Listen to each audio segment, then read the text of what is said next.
নমস্কার বন্ধুরা, পদ্ধতি রান্নাঘরে আপনাদের সবাইকে স্বাগত। আজকের আমি আপনাদের সাথে শেয়ার করব কিভাবে বাড়িতে খুব সহজে খাস্তা মিষ্টি গজা বানিয়ে নিতে পারবেন। রথের মেলা কিংবা অন্যান্য মেলা থেকে হয়তো এই গজা আপনারা কিনে থাকবেন।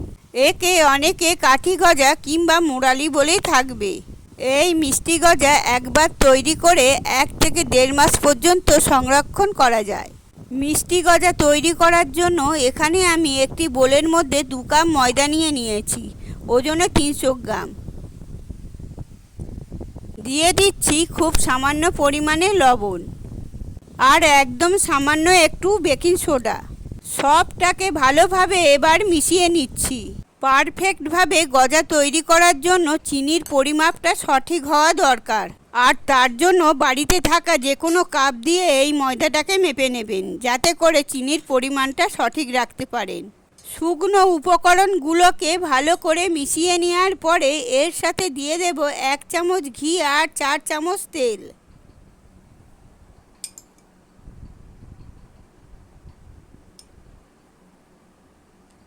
এক্ষেত্রে চাইলে পুরোটা ঘি কিংবা পুরোটা তেল দিয়ে তৈরি করতে পারেন, তবে বেশি দিন ধরে সংরক্ষণ করে রাখতে গেলে পুরোটা ঘি দিয়ে তৈরি করতে হবে।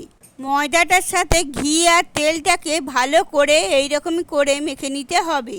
এই মাখাটা ভালো হলে গজা খাস্তা হবে। এখানে লবণের পরিমাণটা একটু কম ব্যবহার করেছি, কারণ এই মিষ্টির ক্ষেত্রে লবণটা খুব বেশি হলে খেতে ভালো লাগবে না।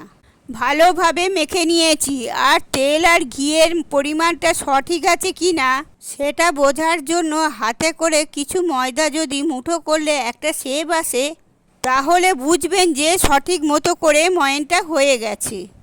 রুম টেম্পারেচারে রাখা জল দিয়ে ময়দাটাকে মেখে নেব, তবে একবারে জলটা ব্যবহার করবেন না, কম কম জল বারে বারে দিয়ে ময়দাটাকে মেখে নেবেন। এক্ষেত্রে ময়দা মাখাটা সাধারণত বাড়িতে আমরা রুটি কিংবা লুচির ময়দা যেভাবে মাখি তার থেকে একটু শক্ত হবে, তবে বেশি শক্ত হবে না। ভালোভাবে ঠেসে ঠেসে একটু সময় নিয়ে ময়দাটাকে মেখে নিয়েছি। এবার এর ওপরে সামান্য একটু তেল দিয়ে ময়দার ডোটাকে তেল মাখিয়ে ঢাকা দিয়ে রেখে দেব 20 থেকে 25 মিনিটের জন্য। প্রায় 25 মিনিট পরে ফিরে এলাম, আর এখন ময়দা মাখাটা অনেকটা মসৃণ হয়ে গেছে। তো আরও একবার ভালোভাবে মেখে নেব। এই ময়দা মাখাটা 2 ভাগে ভাগ করে নিচ্ছি। একটা ভাগ নিয়ে পরে আর একটু মেখে নিয়ে বেলে নেব। প্রথমে হাত দিয়ে একটু চেপে নিয়ে তারপরে বেলে নিচ্ছি। আর একটু মোটা করে বেলে নিতে হবে। দেখুন, ঠিক এইরকমই ভাবে মোটা করে বেলে নিয়েছি। এবারে একটা ছুরির সাহায্যে আমি এটাকে গজার আকারে কেটে নেব, তবে আপনারা চাইলে পিৎজার কাটারে এটাকে কেটে নিতে পারবেন। ঠিক মতো শেপ দেওয়া সাইডগুলো কেটে নিচ্ছি, আর এই সাইডগুলোকে নিয়ে পরে ডোতে আমি অ্যাড করে দেব। চাইলে এগুলোকে সরু সরু করে কেটে ব্যবহার করতে পারবেন। গজা তৈরির ক্ষেত্রে কিছু জিনিস মাথায় রাখতে হবে, যেমন এটা খুব মোটা করে কাটা চলবে না, একদম সরু সরু করে কেটে নিতে হবে, যাতে করে ভাজার সময় ঠিক মতো করে ভাজা যায়। এই কাঠি গজাগুলো এইরকমই লম্বা লম্বা হয়।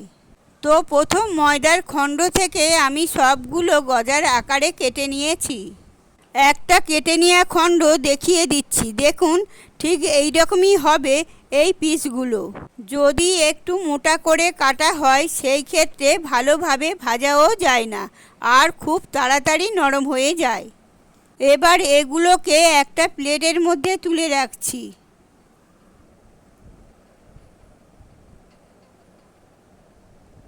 বাকি যে ময়দার খণ্ডটা রয়েছে সেটা দিয়েও গজার আকারে সমান করে কেটে নেব। এগুলো কাটতে কাটতে তেলটাকে গরম হতে বসিয়ে দিয়েছি হাই ফ্লেমে। সব গজাগুলোকে কেটে নিয়েছি, আর ওই প্লেটের মধ্যে তুলে নিচ্ছি।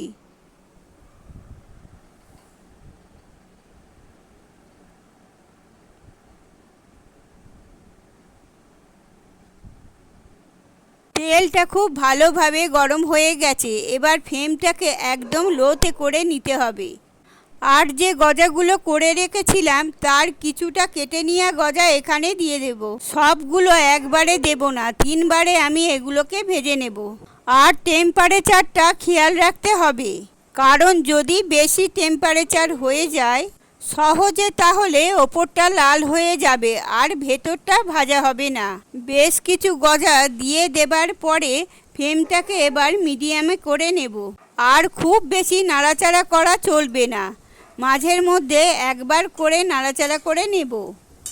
আর এই গজাগুলো সাদা সাদা হয়, খুব একটা লাল হয় না। চাইলে লাল করে ভেজে নিতে পারেন, তবে মেলা বা দোকানে যে গজাগুলো পাওয়া যায় সেগুলো একটু সাদা সাদা হয়, তাই আমি একটু সাদা সাদা রেখে এগুলোকে তুলে নেব। কিন্তু রঙটা সাদা হলেও খেয়াল রাখতে হবে ঠিকমতো করে ভাজা হচ্ছে কি না, কারণ যদি গজাগুলো কাঁচা থেকে যায় তাহলে নরম হয়ে যাবে, খাস্তা হবে না। প্রায় 8 থেকে 10 মিনিট সময় ধরে গজাগুলোকে ভেজে নিতে হবে। গজাগুলো একটু লালচে হতে শুরু করেছে, এই পর্যায়ে এগুলোকে তুলে নেব। তেল ঝরিয়ে এগুলো তুলে নিচ্ছি।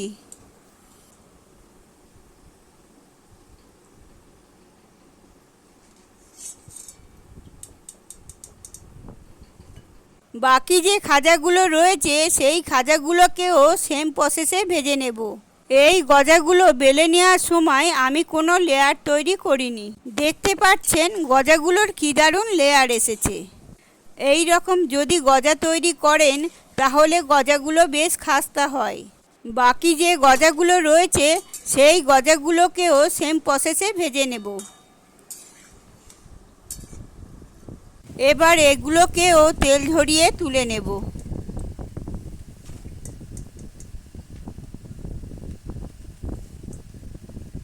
এই গজাগুলোকে পুরোপুরি ঠান্ডা করে নিতে হবে। যদি হালকা গরম থাকে সেই ক্ষেত্রে গজাগুলো নরম হয়ে যায়।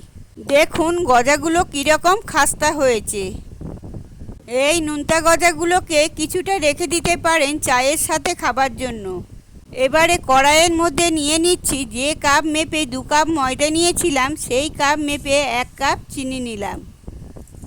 আর দিয়ে দেব 1/4 কাপ জল। জলটা অনেক কম পরিমাণে ব্যবহার করতে হবে যাতে করে চিনিটা গলে যায়, সেই পরিমাণে জল ব্যবহার করলেই হবে। খুব বেশি জল ব্যবহার করার দরকার নেই। আর যদি খুব বেশি জল ব্যবহার করা হয়ে যায় সেই ক্ষেত্রে একটু সময় লাগবে চিনির শিরাটা তৈরি করতে। ফ্লেমটাকে হাই ফ্লেমে রেখে চিনিটাকে ভালোভাবে গলিয়ে নেব। চিনিটা গলে যাওয়ার পরে এর সাথে দিয়ে দিচ্ছি সামান্য একটু এলাচের গুঁড়ো। এটা সম্পূর্ণ অপশনাল, তবে দিলে বেশ ভালো লাগে গন্ধটা। আরও ভালো করে 3-4 মিনিট ফুটিয়ে নেব। যেহেতু আমি এখানে কম জল ব্যবহার করেছি তাই বেশিক্ষণ ফোটানোর প্রয়োজন হবে না। 3-4 মিনিট ভালোভাবে ফুটিয়ে নেওয়ার পরে যখন একটু চটচটে ভাব আসবে তখন এর মধ্যে খাজাগুলোকে দিয়ে দিতে হবে। এই চিনির শিরাটা 1 তার কিংবা 2 তার বিশিষ্ট হবে না, এটা বেশ চটচটে একটা শিরা হবে। এটা পারফেক্টভাবে হয়ে গেছে। তো গ্যাসের ফ্লেমটা এবার লোতে করে নেব। আর যে গজাগুলো ভেজে রেখেছিলাম সেই গজাগুলো এর মধ্যে নিয়ে সবটার সাথে ভালোভাবে মিশিয়ে নেব। আর এই কাজটা একদম দ্রুত করতে হবে, না হলে গজার ভেতর অবধি মিষ্টি যাবে না। একটু ভালোভাবে মিশিয়ে নেওয়ার পরে গ্যাসের ফ্লেমটা অফ করে দেব। এবার সবটাকে আবারও ভালোভাবে মিশিয়ে যাব যতক্ষণ পর্যন্ত শুকনো হয়ে আসছে। প্রায় 2 থেকে 4 মিনিটের মধ্যে গজাগুলো শুকনো হয়ে আসছে। গজাগুলোকে চিনির শিরাতে দেবার সময় খেয়াল রাখবেন যাতে করে গজাগুলো পুরোপুরি ঠান্ডা থাকে। দেখুন মেলা কিংবা দোকানের মতো পারফেক্টভাবে গজা কিন্তু তৈরি। গজাগুলোকে এবার পুরোপুরি ঠান্ডা করে নিতে হবে। আর ঠান্ডা হয়ে যাওয়ার পরে যে কোনো এয়ারটাইট কন্টেনারে রেখে আপনি প্রায় 1 থেকে 1.5 মাস পর্যন্ত সংরক্ষণ করে রাখতে পারেন। এই মিষ্টি গজাগুলো বেশ খাস্তা হয় আর খেতেও ভালো লাগে। অবশ্যই বাড়িতে এটা একবার ট্রাই করে দেখবেন। এই রেসিপিটা ভালো লেগে থাকলে একটা লাইক, শেয়ার আর কমেন্ট করে জানাবেন। আমার চ্যানেলে নতুন বন্ধু এসে থাকলে আমার চ্যানেলটাকে সাবস্ক্রাইব করার অনুরোধ রইল। আর পাশে থাকা বেল আইকনটা প্রেস করবেন যাতে নতুন নতুন রেসিপি সবার আগে আপনাদের কাছে পৌঁছে যায়। ভালো থাকবেন, সুস্থ থাকবেন, ধন্যবাদ।